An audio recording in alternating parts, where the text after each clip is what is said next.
One more step closer to the final inspection. Watts wanted to say hi to you guys, huh? Didn't you? Can you hear him purring?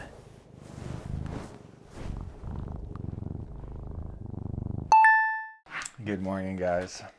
Welcome back to our off-grid homestead that we're building from scratch here in North Idaho. Look at that bad boy right there.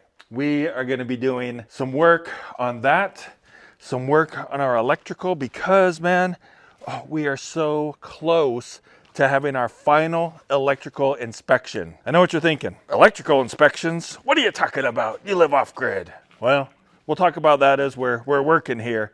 And I'll try to explain why people that live off-grid oftentimes still have electrical inspections. We're going to start off here by getting our garage lights in. We got a light down there, we've got something that goes there, and we've got a light here, we've got a light over there. But as you notice, man, there's no box right there. Well, here's the box and the saw we need. That's what we're going to be doing right now. All right, let's see what we got here. We want to make sure that we're in the center, of course, and we've got 29.5 inches. What's half of 29.5? 14 3/4. Here's a little trick for you guys. If you're not a fractions wizard, right, which I'm not a fractions wizard, but I do know how to use a tape measure. If we go to 29, right, we wanted to find out 29.5 inches. So we take our tape measure and we bring the end of it down to 29.5 right there. Then we can just look right here. What's that say? 14 3/4. It's right at the top there. That comes out to, it's 28, 29.5. 29.5, 14 3/4. Anyway, just a little trick for you guys if you didn't already know that. Another way you can do that is just by kind of guesstimating. But let's just guesstimate it's at 14 3/4. All right, so we're gonna mark 14 3/4 right here. Then you just measure from the other side and it should be 14 3/4. If it's not, then you can just go ahead and mark 14 3/4, and the center spot is directly in between those two marks that you just made. And then we want to come down here halfway, 7 3/4. So let's just try it again. It's kind of small though. I don't know if it'll work. It's that small of a thing. 4 5/8 it looks like. It can't be 4 5/8. 3 3/8. Let's try it. So let's say we come down here 3 3/8, and then we come up 3 3/8. Super close right there. Okay, that'll work. We want to put our box on here. We're going to trace it out. Beautiful. So now we're just going to cut this out. We'll just cut it out slightly smaller than that outside line so that the box can fit on there. And then these little wings here, they'll grab into there and they'll hold it in there tight. And hopefully we don't cut the wire.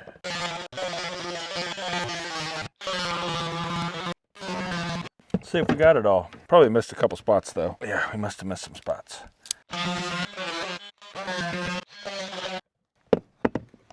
All right, first piece out. All right, now we got to get the sheathing out. And then I think there's a stud right there. Why did I do that? Because I'm dumb, I guess. I don't know, man. Well, we're going to have to work on that. That's what she looks like now. So I was just talking with a friend the other day about, you know, kind of the importance of planning ahead, or like how sometimes things that you do early in a build have effects later on in the build. And when you're doing it yourself, like us, right, first time home builder, you don't realize some of those things, like having the stud right there in the center where I was going to want to put a light, and then drilling the hole for the light right there next to the stud, and not really thinking it through all the way because, well, I didn't know. Now, don't let that stop you though from doing it, right? A lot of people get like paralysis by analysis. I don't know if this is going to be right, or well, I don't know.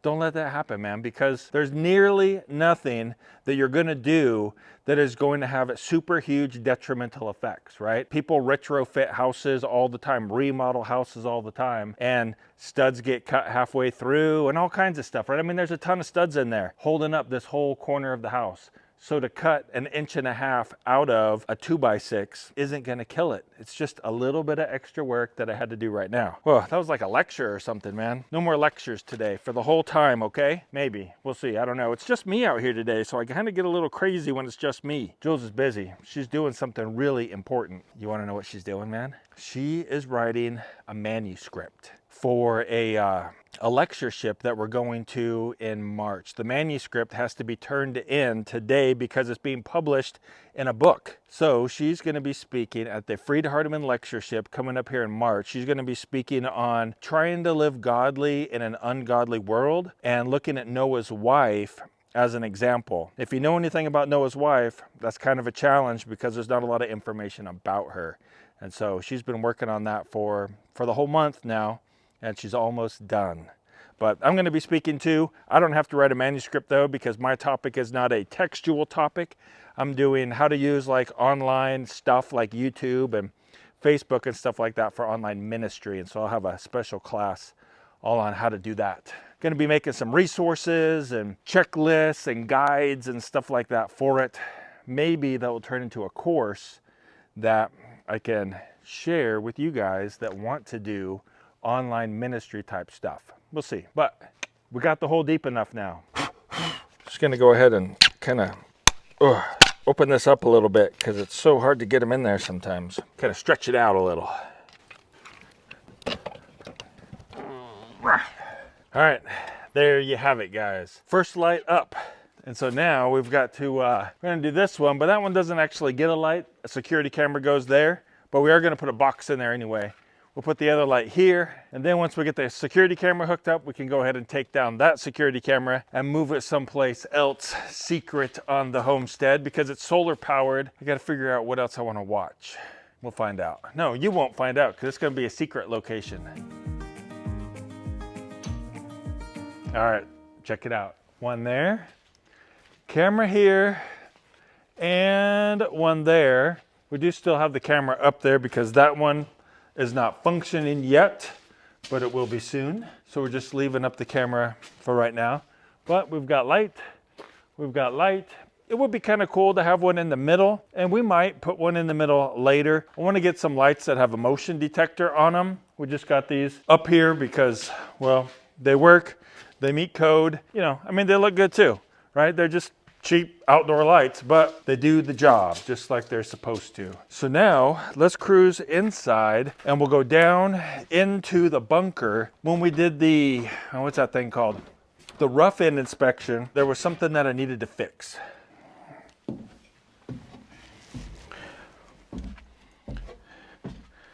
All right, so come over here, I'll show you. So here's our pressure tank, filters, all that kind of cool stuff. All right, so what you can see here, we've got this Romex here that goes to our well pressure switch, and it needs to be, well, it needs to be shielded all the way up to here. We've got some stuff to shield it with. It's kind of dark in here though. At least for you guys in the camera, it looks kind of dark. I apologize for that, but it's just the way it is right now. Oh yeah. I already turned off the power. So we're good there. We'll cut these zip ties on here. I don't know why it has to be this way, but apparently this is wrong. Oh yeah, so you know, I was talking earlier about the inspections, right? And how we've gotten quite a few comments in the past about that we shouldn't have inspections because we're off grid. And I would say that that is going to depend on your state, right? Like we don't have building inspections per se, where like they come out and they check if you used the right nails or the right 2x4s or your framing's right or your windows are installed right. They don't check your footers. They don't check your foundation. They don't check anything to do with like the physical building of the place, right? That's governed by the county in Idaho. And so our county doesn't check any of that kind of stuff. Some other counties do in Idaho, but ours doesn't. That's one thing that is different from Idaho and some other places. The state governs the electrical, plumbing, sewer, HVAC, and so the state requires inspections on off-grid properties and on-grid properties and all kinds of properties. And so that's why we have inspections. And maybe in your state, they don't have, maybe you have no inspections if you're out like in the country. It just depends on your state. So that's why we have inspections here in Idaho. Some people just don't do it, right? They just don't file the paperwork and they just live in their house with no inspections at all. My conscience won't let me do that. And so we get whatever inspections are required for us. But some people choose not to, although I wouldn't recommend it, because I imagine that if you didn't have an electrical inspection and your house burnt down because of an electrical fire, I would just guess that your insurance company is probably not going to cover it. And then when you go to sell it, if you're ever going to sell it, which I mean most people do end up selling a house sometime in their lifetime, guess what? It might be a little bit more difficult to sell if there's been no inspections on the house at all. So just some things to consider. So we got this disconnected here. We're going to disconnect it up there further and run it into an LB and then some conduit and then some flexible conduit.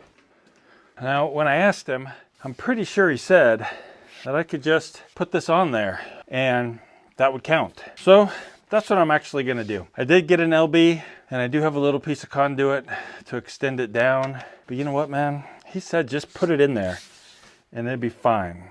It's really somehow just to protect it for some reason. I don't know, but I'm just going to take his advice and do what he said. All right, finally got it down here. Let me show you what I did. So we're coming out of the box there with the conduit, coming up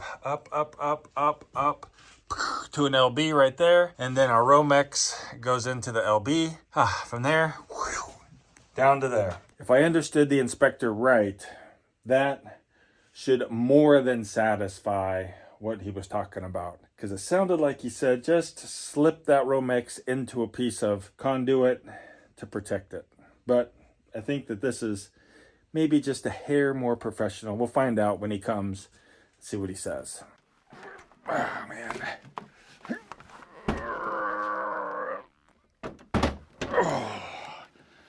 Oh, we made it. I want to take care of one more electrical thing while we're down here.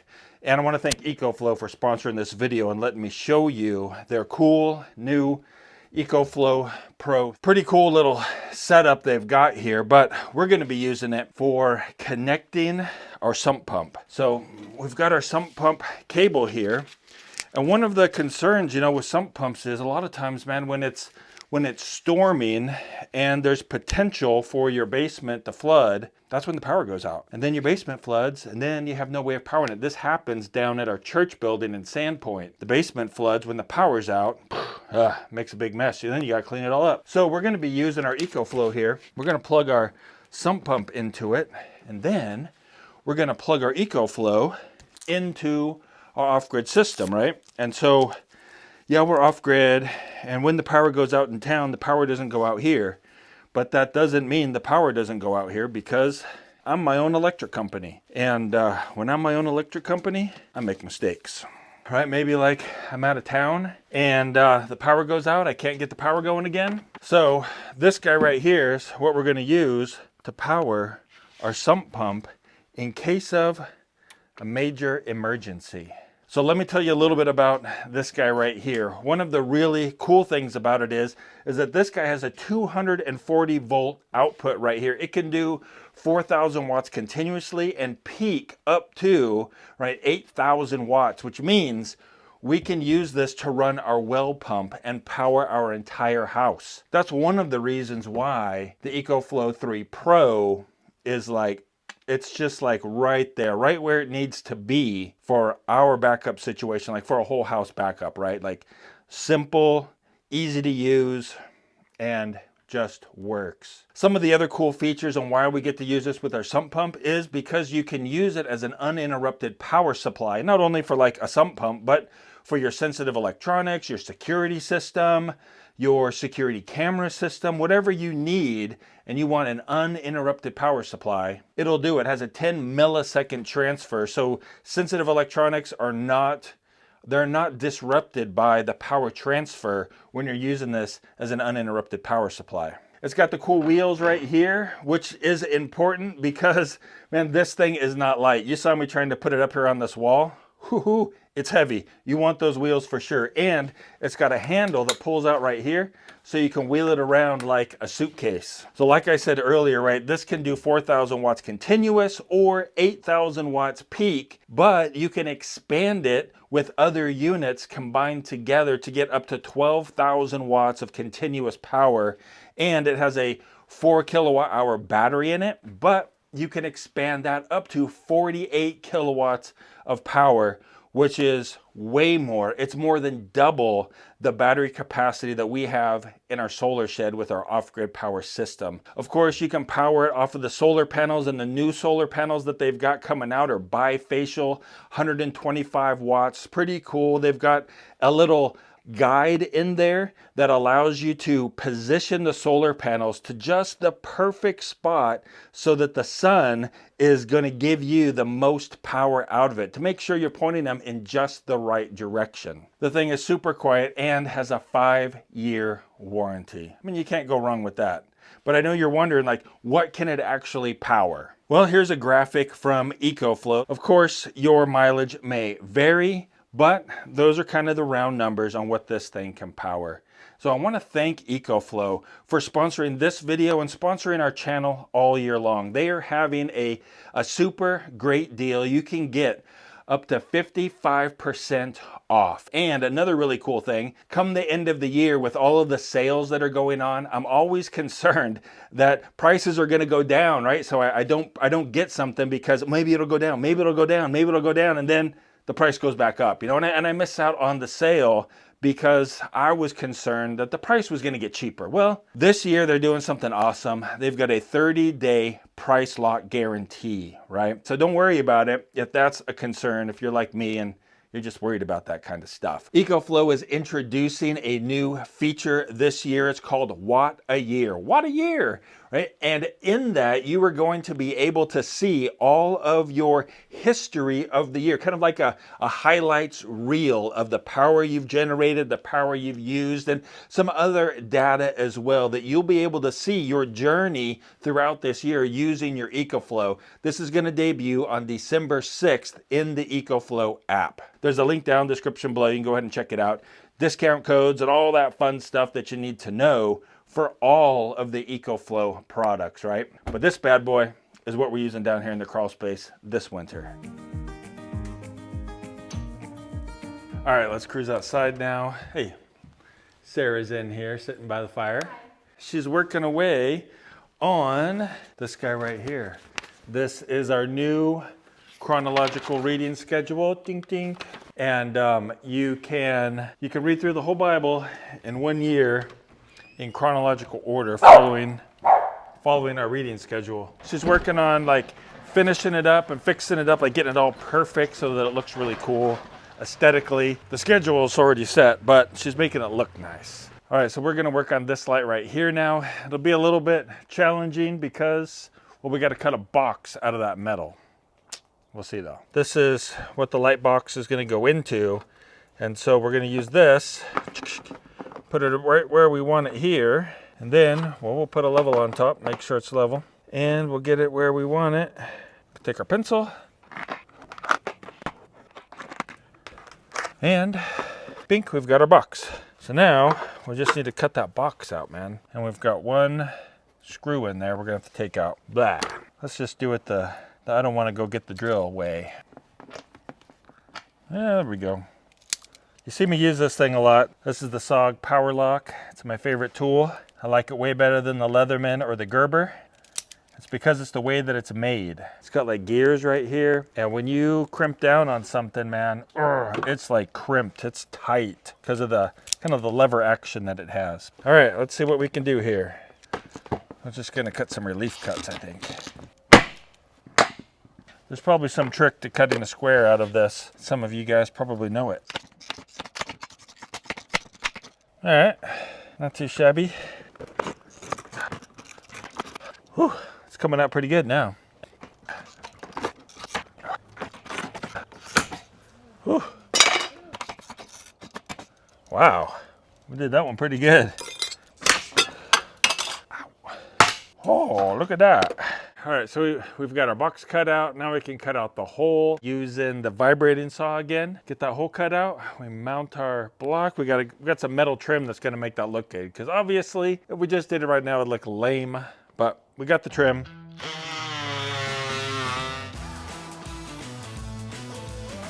Oh, the spider went now.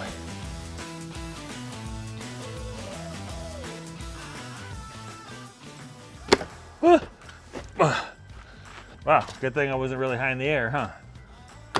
Right, look at that, so beautiful. I think that's gonna work, man. Make sure our box is gonna fit. Oh, it's cold, kitty. Whew. Oh, you're so warm. Watch wanted to say hi to you guys, huh? Didn't you? It's like, man, what are you bugging me for? What are you bugging me for? Can you hear him purring?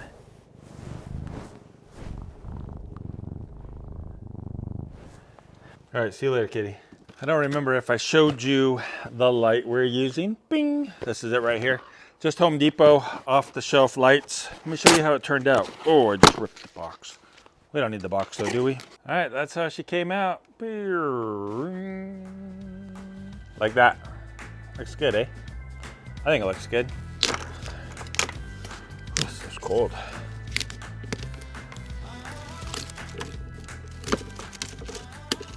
It's kind of nice that this ladder has a magnet on the top of it. So you can take your little tiny nuts like that, stick them on there, and you don't lose them so easy.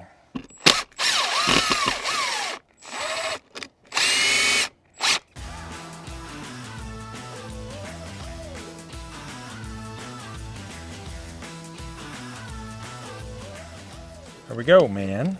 Curl those guys up, stick them down in there. Tighten up a ground screw a little bit here. Little rubber washer goes on there. And then our, what do you call these things? Like an acorn nut? What is that called? Is that acorn? It's level. We've got our little globe here that goes on there. Screw that in. Make sure it's straight up and down, which it is. This guy goes in back first. Haha. Bam, baby. Look at that. Doesn't that look cool? See if it works. It works. One more step closer to the final inspection. We got a couple little things we need to fix in the panel before inspection. Like we've got to block up this hole right here. I don't know why we knocked that out. I forget, it was a long time ago, but we've got this little guy here to put in its place. So this is how it works. It's just a flat disc here, and then it has this kind of wing that spans on the back. And so you put that, slide it in, and then tighten it down like that. There we go. Tight. We've got the wire coming through over here for our solar panel, and it's just coming through the hole, or for our, yeah, it comes from our off-grid system, right? So that means we're gonna have to shut the power off to the whole house to be able to do that. That's kind of lame-o. I think Jules and Sarah are really using the power in the house. Like, I think they're baking stuff. So they probably don't want me turning it off right now. We need to replace this breaker right here because I ran out of space. And so I put 2 wires into it, which you're not supposed to do. So I went and got the proper breaker that's like a space saver breaker. We'll go ahead and do that now. Right here we've got the kitchen lights and the fridge going into this one. And we got the crawl space here. So what we're gonna do is we're gonna put that off and that off. I wanna put the fridge on its very own breaker. Like very, very own. So get these guys out of the way. Pop this guy out. There we go. And this one takes up the same space, but it has 2 breakers on it. There we go. Turn them off. Now we can put these guys in there and be right with the world. Tighten those guys up and away we go. On. We're doing good, man, except for right here where this comes through. We need to add this to it, but that means we've got to disconnect all of that, and that would mean we've got to turn off the power to the house. So we're not going to do that because Jules and Sarah are in there baking and stuff. So we'll have to wait on this guy. But we're so close, ma'am. Yeah. Well, turns out they didn't need the power after all. Hi. Hi. What's up? What was that? That was EPS. I got some books coming, prepper books. Yeah, these are yours. They're books on prepping, guys. Because we're all about prepping now, man. It's like the new the new thing for us. And that's not like new that we're doing, but it's new that we're talking a lot more about it. We're going to be talking a whole lot more about it coming up in 2025, man, because it's really time, man, that people get prepared. So our goal is to help people get prepared. That's what we're going to be working towards. By the way, I did turn the power off in the solar shed, so we don't have any power coming into the house. That'd be dangerous. There's a 50 amp circuit here. Check this out right here. Right, normally your like line power comes in here, right? Bink, and that's how you would feed your house when it's on grid. It goes through those big old fat lugs right there. This would be a 200 amp panel. But we have ours coming in right here instead of here. And we did that because, well, what if somebody, later on wants to hook this house up to the grid? Then this is like taken, you gotta like do stuff to it and make it right. So it's hooked up this way. And there's a safety thing. So you cannot turn this on and this on at the same time. It's impossible. I'm gonna strip this back a little bit more. This wire, man. This is like a direct burial wire that we used. And it is a pain and a half to work with. If you guys know a trick how to strip this stuff easy, please let me know down in the comments below, because it is a big pain. Probably a special tool, like a $300 tool. So that's pretty good. Added a couple inches to her. Have to pull this all the way through the hole. We gotta do it carefully though, because we don't wanna cut it up on the stuff there. There we go. Whew. Got it. Now, man, we're gonna be so legal. I'm not even gonna know what to do with ourselves. Whoop, that guy isn't going yet. See if we can get it all back through there. That's gonna be the tricky part.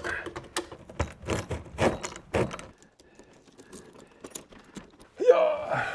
Power's back on. We got this guy in there.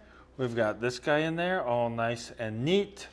And so there's the panel now. It's not quite as neat as I would like it to be, but it'll do. Now we gotta fix this sheetrock down here, because I think they're gonna say that you have to have all the wires covered.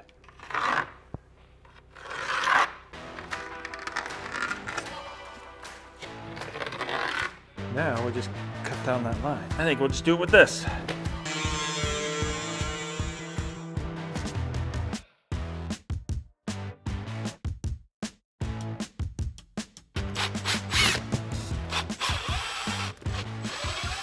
So now, all we got to do is do the other side here. Then we can put our patch in.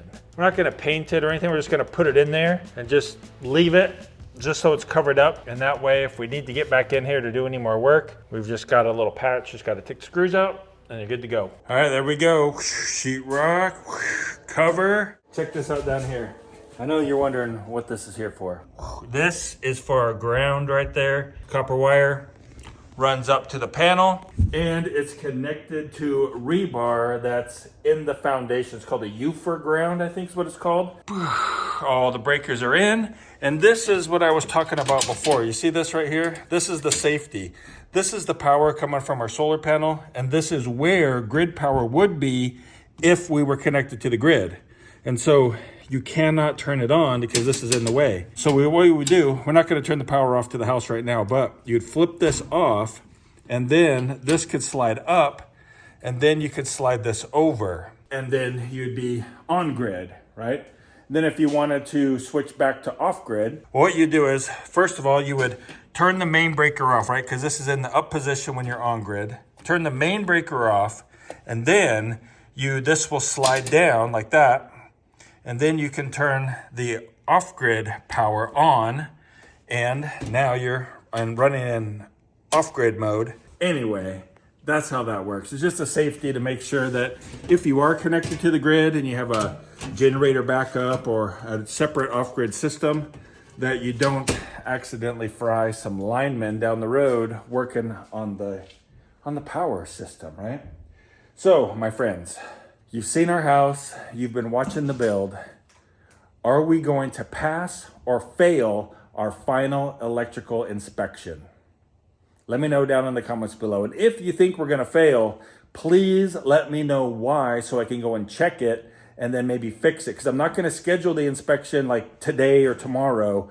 I'm gonna go around and like double check some things and wait for your guys' comments, so I can just double check and make sure, because I don't want to waste the guy's time, and I want to pass the first time so I can have like a little gold star or something by my name.